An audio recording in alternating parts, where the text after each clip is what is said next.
അധ്യാപകർ തദ്ദേശ തെരഞ്ഞെടുപ്പിൽ മത്സരിക്കുന്നതിനെതിരെ സ്കൂൾ മാനേജ്മെന്റിന്റെ ഭീഷണി. തെരഞ്ഞെടുപ്പിൽ ജയിച്ചാൽ 5 വർഷം ശൂന്യവേതന അവധിയെടുക്കണമെന്നും അല്ലാത്തപക്ഷം നിയമ നടപടിയെടുക്കുമെന്നും കാണിച്ച് മാനേജ്മെന്റ് അധ്യാപകർക്ക് നോട്ടീസ് നൽകി. Nadapuram TIM higher secondary school മാനേജ്മെന്റാണ് അധ്യാപകർക്കെതിരെ രംഗത്തെത്തിയത്. അതേസമയം ഭീഷണി മറികടന്ന് 2 അധ്യാപകർ മത്സര രംഗത്തെത്തി. Reporter exclusive. KER ചട്ടപ്രകാരം എയ്ഡഡ് സ്കൂൾ അധ്യാപകർക്ക് തിരഞ്ഞെടുപ്പിൽ മത്സരിക്കാം. അംഗങ്ങൾക്ക് 15 ദിവസം പ്രത്യേക അവധിയും അനുവദിച്ചിട്ടുണ്ട്. എന്നാൽ അധ്യാപകൻ ജനപ്രതിനിധിയായാൽ അധ്യയനം താളം തെറ്റുമെന്നാണ് Kozhikode Nadapuram TIM higher secondary school മാനേജ്മെന്റിന്റെ വാദം. ജനപ്രാതിനിധ്യ സ്വഭാവത്തിലേക്ക് ഗ്രാമപഞ്ചായത്തിലേക്കും മറ്റൊക്കെ പോയി കഴിഞ്ഞാൽ അവിടെ സേവനങ്ങൾ പൂർണ്ണമായിട്ടും ആ ഒരു മേഖലയിലേക്ക് തിരിഞ്ഞു പോകും.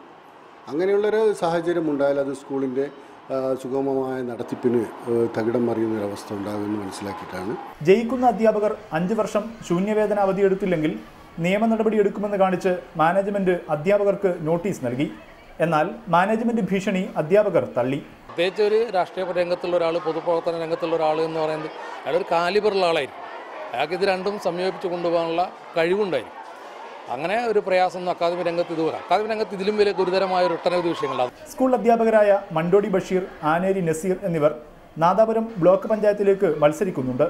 അപ്പോൾ എന്നോട് പാർട്ടി തുണൂർ ബ്ലോക്ക് പഞ്ചായത്തിലെ നാദാപുരം ഡിവിഷനിൽ മത്സരിക്കാൻ മുസ്ലിം ലീഗ് പാർട്ടി നിർദ്ദേശം ആവശ്യപ്പെടുന്ന പ്രകാരം ഞാൻ നോമിനേഷൻ കൊടുത്തിട്ടുണ്ട്. മാനേജ്മെന്റ് നിയമ നടപടിയുമായി മുന്നോട്ട് പോവുകയാണെങ്കിൽ ഒറ്റക്കെട്ടായി നേരിടാനാണ് അധ്യാപകരുടെ തീരുമാനം. കേരളത്തിൽ അധ്യാപനവും രാഷ്ട്രീയ പ്രവർത്തനവും തമ്മിൽ അത്രമേൽ ഇഴയെടുപ്പുമുണ്ട്.